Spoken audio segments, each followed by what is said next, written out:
All right, guys. We now have the first real installment here of Anime Book Club. And once everyone knows that, I'm just going to refer to it as ABC. We got the first real episode. I'm really excited. This is a show that is in my top 5. To be honest, probably going to get through a lot of the shows in my top 5 because they're worth sharing. And I'll probably watch the most shit so I can do that. We are covering ReZero, Starting Life in Another World, and we did episodes 1, both parts 1 and 2. It's through episode 3. I feel like that was a good place to stop, just in story progression and give you a good taste. So I've seen it a bunch of times, but I still rewatched it. I've put on a good amount of people to the show, so I've definitely seen those first couple episodes. Now, let me hear you guys' reaction. Also, before we start, spoilers, major spoilers ahead. I do not want you guys listening to this if you do want to follow along or you are following along until you actually watch it. If you're one of the people who's just, all right, I'm just going to listen and see if I actually want to enjoy it. Sorry, that's a choice you made if you want the spoilers. But yeah, here we go. All right, let me hear you guys' first initial thoughts. I know both of you guys were kind of like, what just happened? And that's awesome. So what you got? Yo, so if you go first, and I'll hop over. Me? Okay, all right. So I mean, Natsuki, the main character, I fucks with him. I like him. He makes me smile. I don't know why, but every time he like says something, I like kind of smile and grin. Like when he's saying it, he's just so hyped. I think what's crazy is that he kind of knows he's in a. It's almost like he knows he's like in like maybe not like a video game, but he's like, all right, I've been summoned. So he knows like what's supposed to be happening. All right, they summoned me here. There's supposed to be a cute girl. This person's supposed to give me a quest. I'm supposed to have all these like cool beat up powers. Like I'm like, all right, yeah, I bangs with it. I bangs with it. Yeah, fighting powers. Yeah, fighting powers. But I mean, it was fun. And then like his first interaction with Amelia and Puck. Puck is actually my second favorite character in the show now, and it's probably not going to change at all. I just thought it was great. The first episode, I'm not going to lie, I watched it. I started watching it at like maybe 1:30. I fell asleep halfway through, so I woke up and I had to rewatch it. Mm-hmm. But I think that was just because I was watching it at like 1:30 after a day of work. But I mean, other than that, it was great. I don't know, like, are we supposed to just like go for all 3 episodes, or like, are we doing one episode at a time? Like, we can do one episode at a time. So we can just talk about episode 1. All right. But yeah, so like episode 1, I thought it was cool. He gets to this world. It's crazy, the demi-humans and everything like that. Everybody still speaks his language, which is kind of cool. And then the girl has magic powers in the alleyway. I'm like, dang, that's kind of crazy. Old girl in the beginning, she out here going over rooftops and whatnot. I'm like, wow, she really thinks she's Batman and shit. That's crazy. Parkour. But exactly. Parkour. But episode 1 was pretty cool. I enjoyed it. I didn't know what was happening or where it was going, but I definitely enjoyed powering through that first episode. So my whole thing about Subaru, he's a very like awkward but funny awkward kind of main character for this anime. Oh yeah, for sure. That's why I love him. he's actually pretty dope.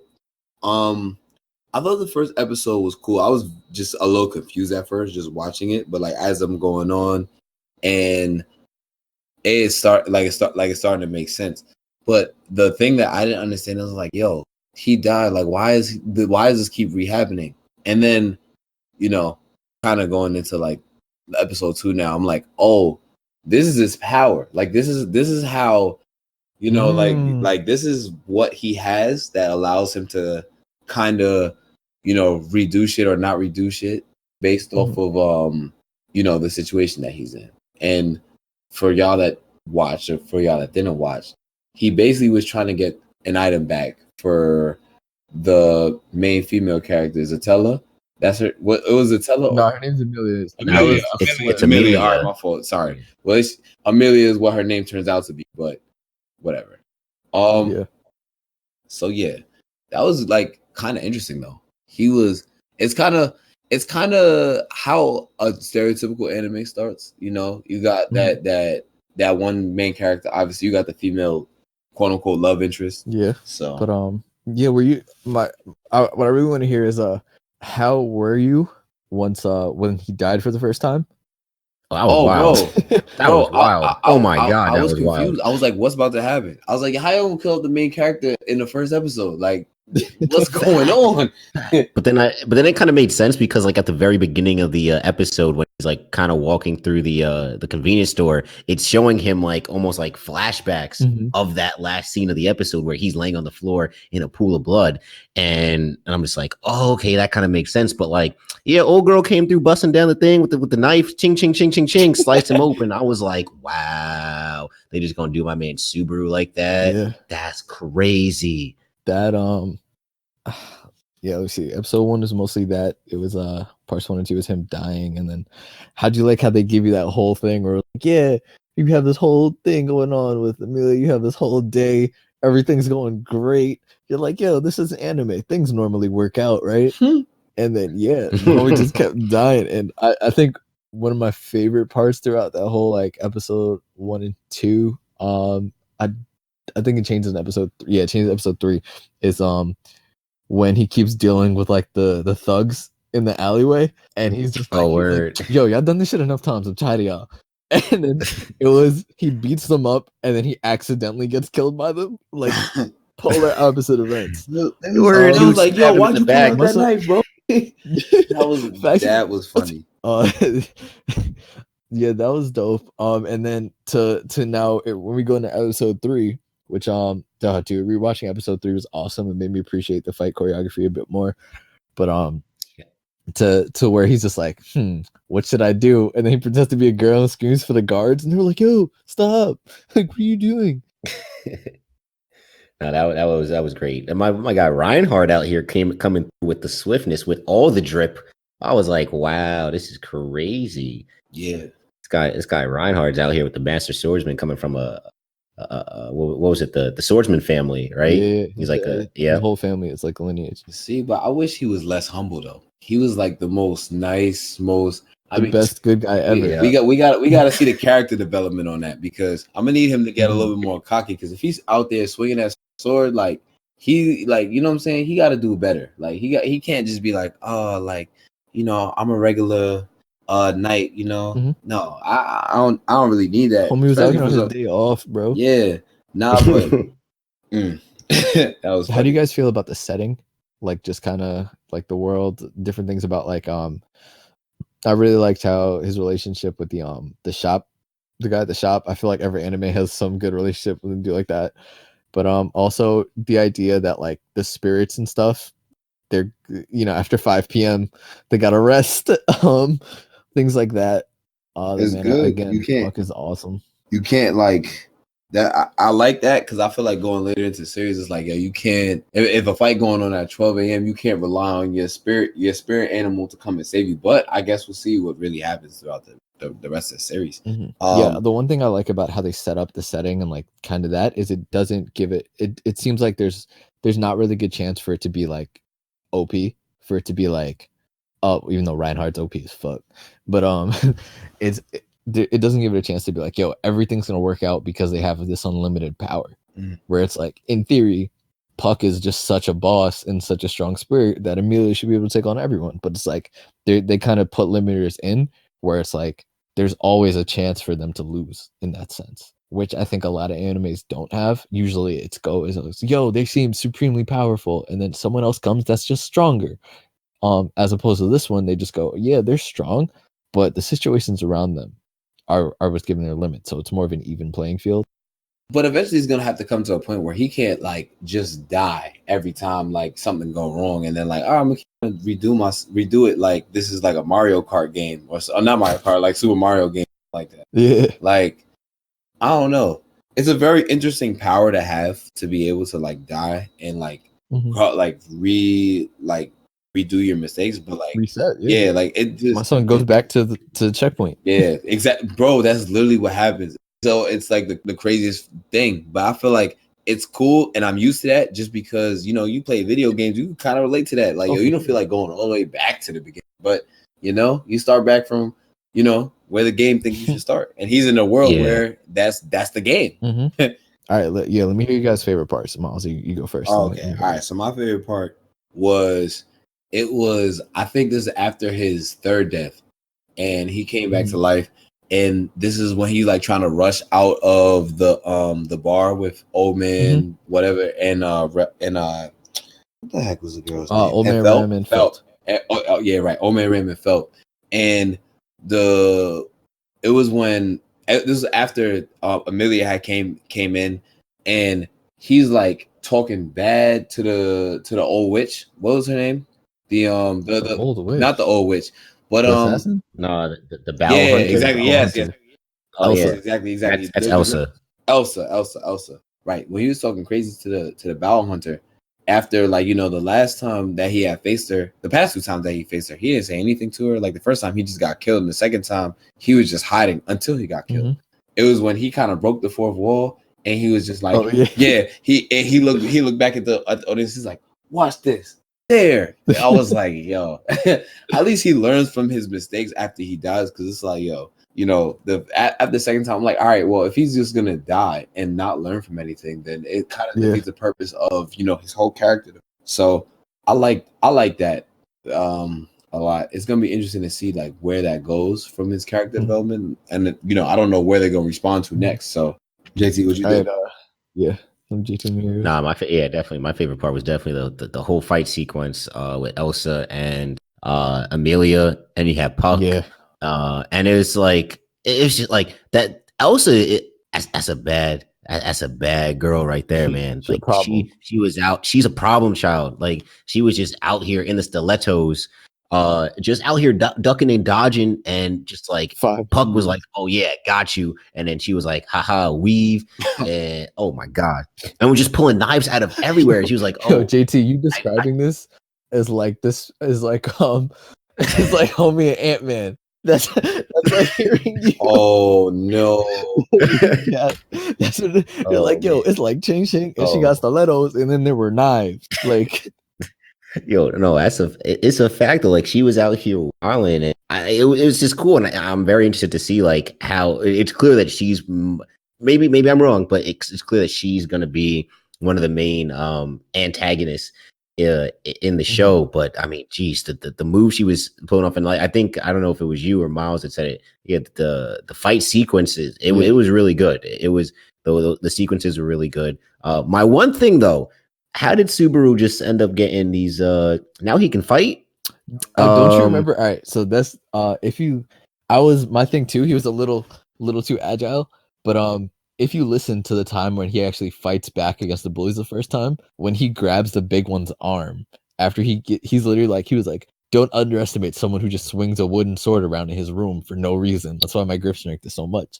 Like his whole character base is supposed to be like, he's just a shut-in who's just in love with manga and anime and video games, that he'll just practice fighting moves by himself in his room. So he's never actually had to use it until now. But I think that's kind of funny, but also like I think part of the reason why he's such a likable character is where it's like, yo, like it don't seem like he ain't got no powers really. My homie's just out here trying to figure it out, and he's just like, yeah, like he's just yo, you just gotta keep making mistakes until you get it right. Yeah.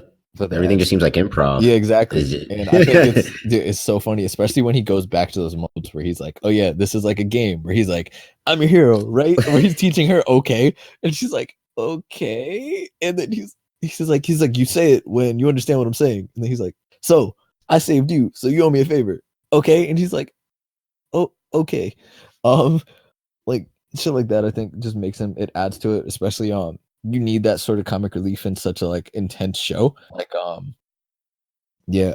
And for me, my favorite part I think was when you see how freaking OP Reinhardt is. That the sword turns to dust after he uses it, and he apologized to it. Yeah, he apologized to the dog. I'm sorry. See, that's the humble things that I don't need. Why? Well, he didn't have to do that. He didn't You have. want Sasuke? Oh my goodness, man! You want Sasuke? Right? Yeah, you're right. I do. But and it was literally like, to go. She's like, yo, like he can't fight until I heal, until I'm done healing. And he's like, wait, why? And he's like, because if he wanted to fight for real, the mana would leave me alone and just go with him. And it was like, damn, son, even the mana just go with him. Like my son has complete control like that.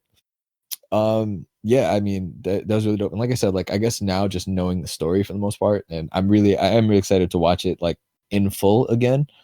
Just for little things, and when you watch it multiple times, you have to pick up on more stuff each time. So I really got to appreciate that fight choreography more. And I said already, but it was super dope. Like the whole, like the extent, like JT, you're talking about the fight with Puck. Puck is great. Love Puck as a character. I love even their interactions in like episode 1. You're just like, I need y'all to build a relationship because this is great. And then even how they don't acknowledge when she first came and threw the knife. He's like, yo, Puck, like block there. And he blocks it and he goes, oh, nice call. Like they just don't acknowledge. He's like, how do you know my name? All right, whatever. We'll deal with that later. Right. But yeah, I think that was dope. All right, so at the end of the episode now, Yeah. when so Reinhardt kind of yokes up Felt and shit. I want to know your thoughts. And I really picked this part. I feel like a mini arcs throughout this season. I feel like this is the end of the first one, I would say. So moving on to the next one. How do you guys? What do you think's gonna happen? What do you think's gonna happen with Felt, Reinhardt?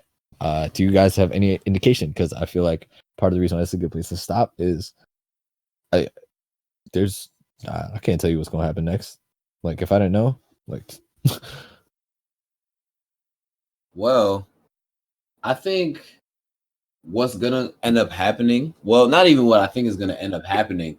It's my initial reaction to what was going on. I'm like, oh, now I gotta keep watching. I think for all the listeners out there, like you watch those first 3 episodes. I know the first joint is like 45 minutes, but you watch the 3rd episode, it's like you'll be like, wait, hold up, just because she's getting yoked up for something that she was about to get off with talking about Felt, like she was gonna get off with stealing.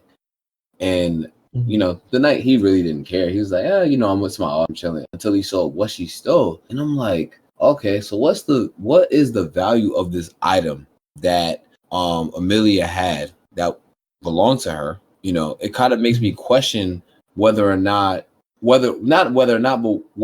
who is the good guy in here? Is it the knight? Is it Amelia?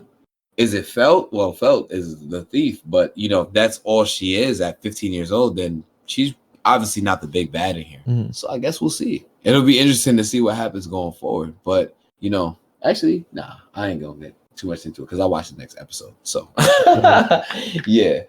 I'm taking the fun out of it. All right, JT, what you got? Don't do it, Mom. Yeah, that was no. I won't. That was it was quite the because I didn't know what the ending was gonna be, because it seemed like everything was like kind of like, all right, the Rom dude was all right. She healed him up. All right, everything's good, everything's cool, and then yoked up old girl's hand. I'm like, oh no. And then the seemingly calm and whatever, seemingly calm Reinhardt is just all kind of like, nah, she got to come with me. It is what it is. And then I remember him telling Amelia, they're both looking at the moon, and he says, this is the last time we can calmly look at the moon, like this. And I'm like, oh snap, some serious nonsense is about to go down.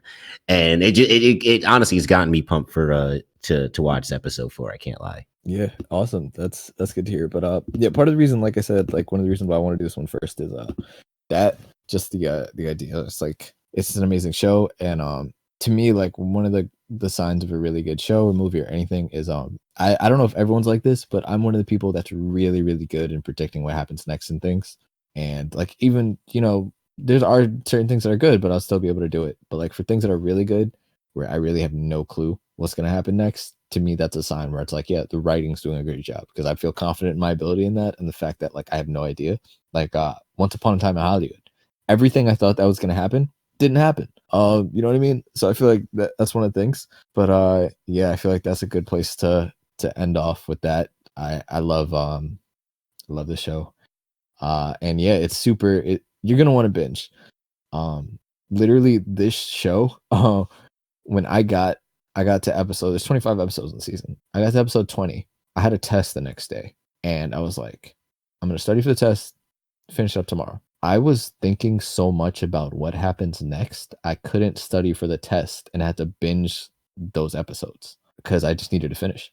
Like I couldn't focus on what I was studying, and I was just like, no, like I have to know what happens. Definitely speaks onto that, like that need to know. It's like when you're reading such a good book, you know.